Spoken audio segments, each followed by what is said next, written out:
The theme for this morning is waiting for Jesus, to be precise.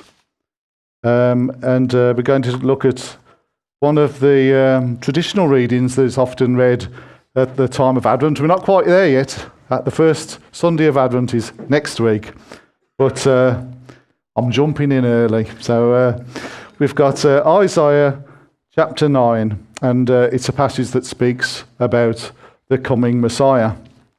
And it says this, it says, "Nevertheless, there will be no more gloom for those who were in distress. In the past he humbled the land of Zebulun and the land of Naphtali, but in the future he will honour Galilee of the nations by the way of the sea beyond the Jordan. The people walking in darkness have seen a great light. On those living in the land of deep darkness, a light has dawned." And then verse 6, "For to us a child is born, to us a son is given, and the government will be on his shoulders, and he will be called Wonderful Counselor, Mighty God, Everlasting Father, Prince of Peace. Of the greatness of his government and peace there will be no end. He will reign on David's throne and over his kingdom, establishing and upholding it with justice and righteousness from that time on and forever. The zeal of the Lord Almighty will accomplish this."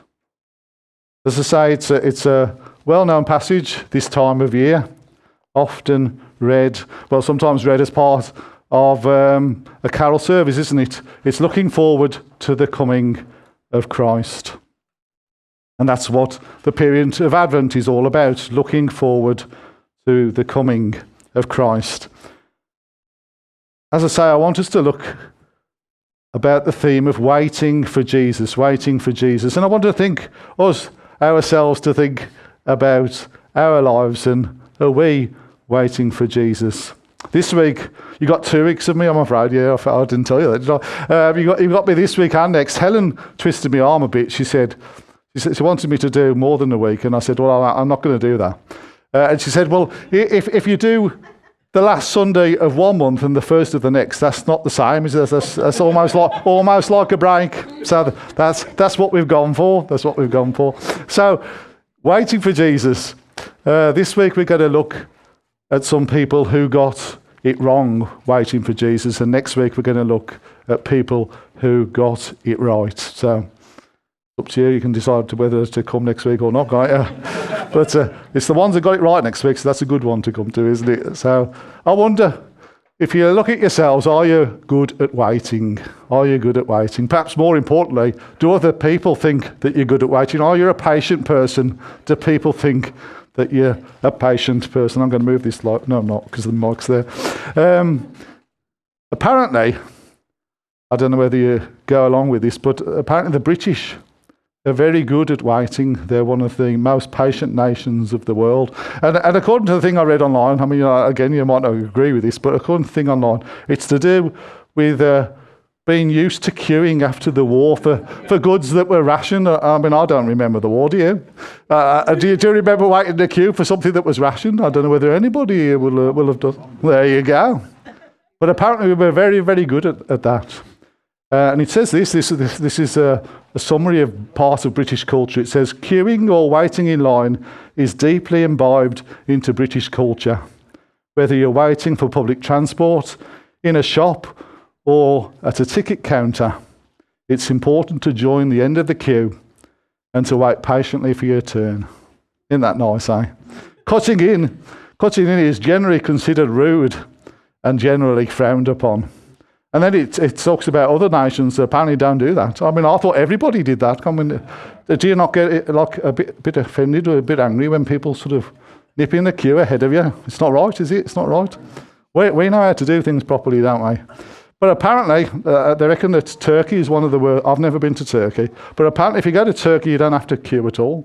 You just sort of bodge your way through and fight for the front of the line to get served first, and that's the way they do things. So if you go to Turkey, you know what to do now. Don't wait at the back. Just work your way through to the front.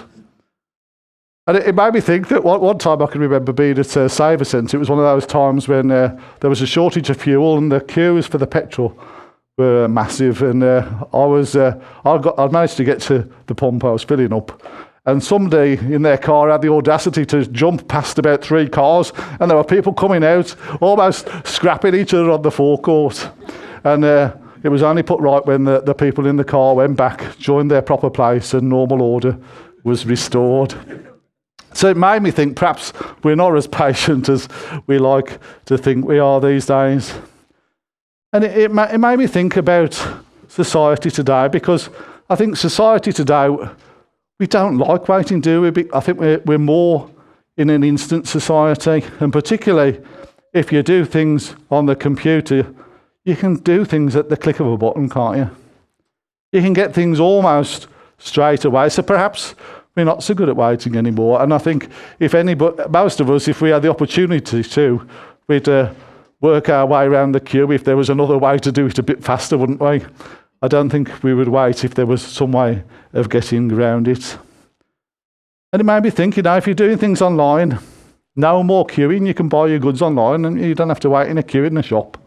If you fancy a takeaway, you can just order it online and it gets delivered to your door. And if you need information, want to win an argument, you just look it up on your phone, don't you? I think you got it wrong there. Whoa. Meeting with friends and family, you can even do that online, can't you? You don't have to meet each other face to face if you don't want to. Work from home, you can just connect online. I'm trying to remember the last time I went to work. Oh, I bet it's at least 2 months, maybe a bit longer than that. Nobody seems to miss me, so it doesn't really matter. So there you go. And then I even need a sermon on waiting, just look it up online, but I haven't. So you're okay. But these days I wonder how much of our lives we could actually live without actually leaving the 4 walls of our house, if we wanted to. You could do an awful lot, couldn't you, without even leaving your home.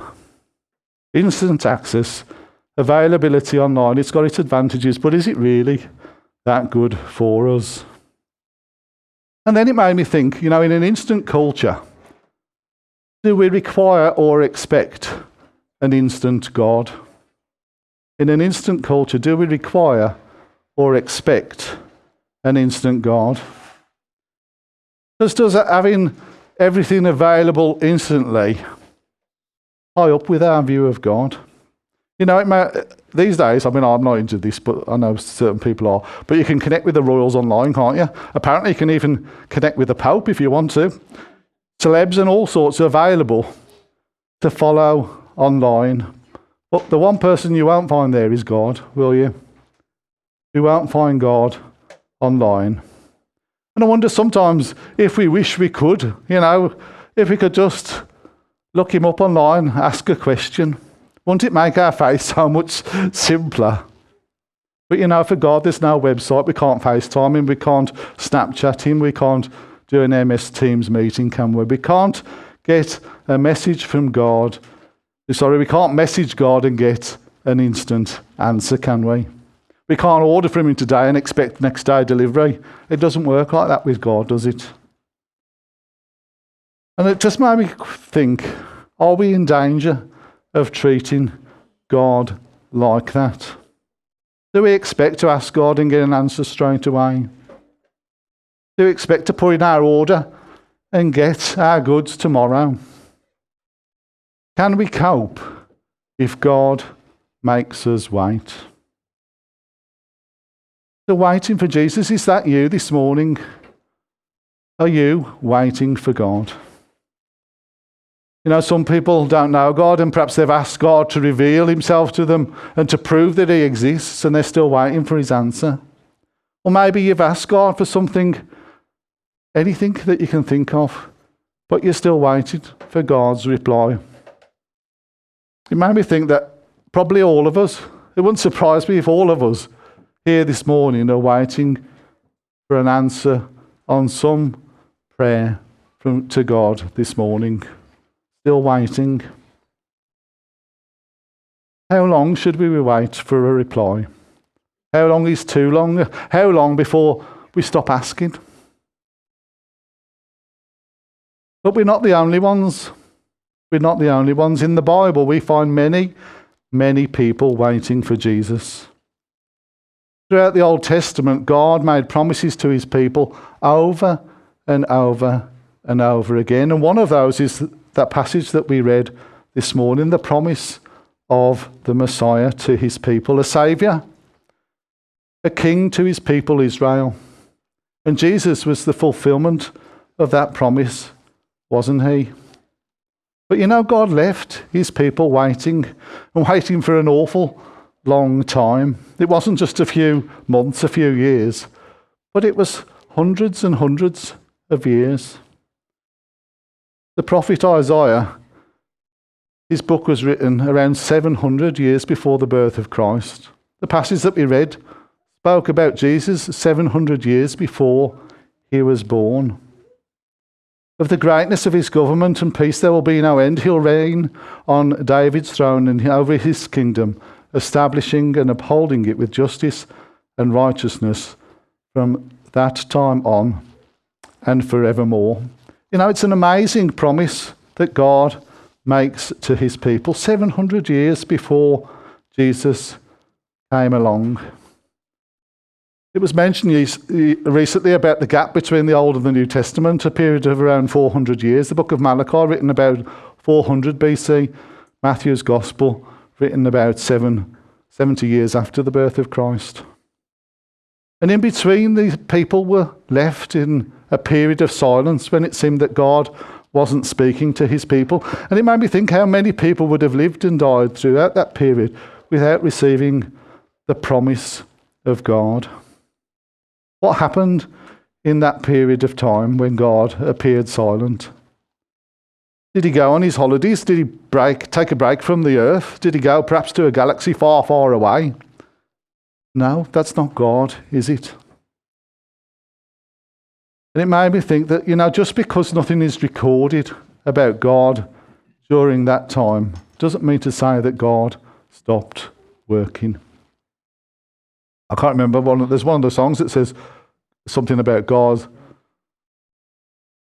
There you go. Even though I can't see it, he is working. Yes, there you go. So, even though perhaps we don't see it, God is still at work. Even though there's nothing written, God is still at work. You know, God's people didn't stop around 400 years before Jesus was born and suddenly reappear 400 years later. They continued, didn't they? And the message of God, the word of God, got passed down from one generation to the next.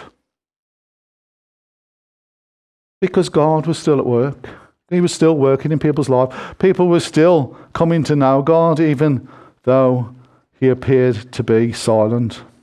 And at the end of the 400 years or so, as we come into the New Testament, we find people still waiting for the Messiah, for God's Son to be revealed. And as I say, we'll look at some of those next week. I wonder how long is the longest time we've had to wait for God to answer one of our prayers. It's not going to be 400 years, is it? But you know, God sometimes makes us wait, doesn't he? But it made me think that nothing has been written since John's book of Revelation, has it? Right up to the current day. That's 2,000 years, isn't it? So we could call these silent years too, in that sense, couldn't we? Yet we know that God has continued to work faithfully for those 2,000 years. We know that the church has had its up and downs along the way. But today, 2,000 years later, the gospel has reached nearly every part of the globe. And there's Christians to be found in every nation in the world. Even in places of great persecution, God's people can be found. God is still at work. God is still at work. The word of God, of course, is complete. The Bible is God's full and final revelation to mankind, and nothing more will be written or revealed until Jesus returns again. But his work continues. He's still faithfully gathering his people in. So today, in one sense, we're just like those Israelites. We're waiting for Jesus. They waited for his first coming. We are waiting for him to come again, when he'll return in glory and take his people home. He hasn't left us. He's present in our hearts. He's present in his church. He ever lives to intercede for his people. He is still working. He's still building his church. And nothing anyone can do can put a stop to that. So let's go back to the Jews waiting for their Messiah. As I've said, it's a period of about 400 years between the Testaments. The Old Testament ends with the Jews going back to Israel, having been sort of released within the Persian Empire. They're allowed to go back to their own land and rebuild, weren't they? And then we come to the start of the New Testament and we find that the Jews are still being ruled, but it's the Romans this time that they're answerable to. And between the two Testaments, there's only a period of about 100 years when the Jews were free from foreign occupation. So we come into the New Testament and find that ultimately they're answerable to the Roman Empire. They have a measure of freedom, but they're answerable to the Romans in all that they do. And this period and what happened to the Israelites seems to have maybe affected or influenced their view of what their Messiah ought to be. Because it seems to be that as we come into the New Testament, they're longing to be free from outside control. They're looking for a Messiah to liberate their nation from the Roman Empire and any other empire that there might be. They're longing for a Messiah that's going to bring back the tribes of Israel, the scattered tribes of Israel. They'd been scattered into a vast area all around the land of Israel because of the persecution, the things that had happened over that period of time. And they're longing for Israel once more to be a great kingdom, as in the days of Solomon and David. They long for the days where Israel ruled and the nations around feared and trembled. So I ask the question, is that the Messiah that God promised? Is that the Messiah of the Old Testament?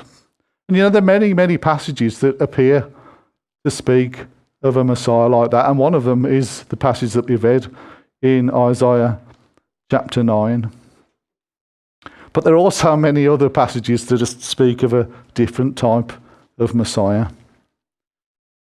We don't have to look far. We can stay in the book of Isaiah, and Isaiah 53, another very, very well-known chapter that speaks of Messiah, yet a completely different Messiah. In most Bibles, it's headed the suffering servant. The suffering servant. It seems to be the opposite of what the other passage is speaking about. It says this, "Who has believed our message, and to whom has the arm of the Lord been revealed? He grew up before him like a tender shoot, and like a root out of dry ground. He had no beauty or majesty to attract us to him, nothing in his appearance that we should desire him.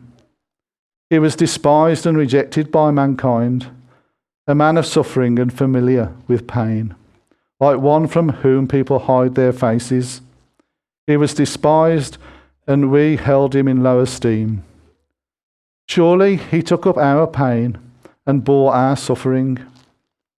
Yet we considered him punished by God, stricken by him and afflicted. But he was pierced for our transgressions. He was crushed for our iniquities. By oppression and judgment he was taken away."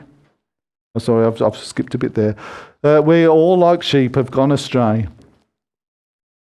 Each of us has turned to our own way, and the Lord has laid on him the iniquity of us all." As I say, a completely different Messiah, yet both Jews and Christians consider both passages to speak about the coming Messiah, and makes you think, well, how can both be right? Don't they seem to be opposites to each other? And taken together, they only make sense if both speak about a spiritual kingdom, don't they? If both speak about a spiritual kingdom for all people. And it's not just the book of Isaiah that's got passages like this. We can look in Psalms, Jeremiah, Daniel, Micah, and Zechariah too. Other Old Testament prophecies that speak about Messiah. It made me ask the question, why did the Jewish leaders believe and teach what they did? And it made me think that the Jewish leaders chose a narrative of a Messiah who would give them what they wanted. It was based on the Old Testament, but it was also based perhaps on wishful thinking. So when Jesus came, he wasn't the Messiah that they taught or longed for. It wasn't what they wanted. They wanted to maintain their power and position, and if possible increase it, with a Messiah that brought them victory over their enemies. They were out of step with the promises of God. They wanted their own Messiah rather than the one that God gave them. And you may think, oh, that's your own opinion, but it made me think about this. In reality, as Jesus ministered among them, doesn't it seem that whatever he taught, the Jewish leaders disagreed with? Whatever he said, they took offence at, didn't they? Rather than rallying behind him at his cause, they seemed to try and obstruct him every step of the way in his ministry. And when that didn't seem to work, they even started plotting his death. They wanted their Messiah, not the one that God gave them. And the irony is that their plotting and scheming against Jesus ultimately brought about the kingdom he came to deliver. That's a great irony, isn't it, if you think about it? Their actions done in hatred, their desire to destroy Jesus, rather than stopping him, fulfilled the words that we read in Isaiah 53. After he has suffered, it says in verse 11, he will see the light of life and be satisfied. By his knowledge, my righteous servant will justify many, and he will bear their iniquities. Therefore, I will give him a portion among the great, and he will divide the spoils with the strong, because he poured out his life unto death, and was numbered with the transgressors. For he bore the sins of many, and made intercession for them. Sadly today, most Jews are still waiting for their Messiah. They still refuse to accept the Messiah that God sent 2,000 years ago. Continuing in their unbelief, refusing to acknowledge that even a single Old Testament prophecy was fulfilled by Jesus. We look on them, you think, well, how can they not believe? How can they not see that Jesus was the answer to the promises of God? It's hard for us to understand, isn't it?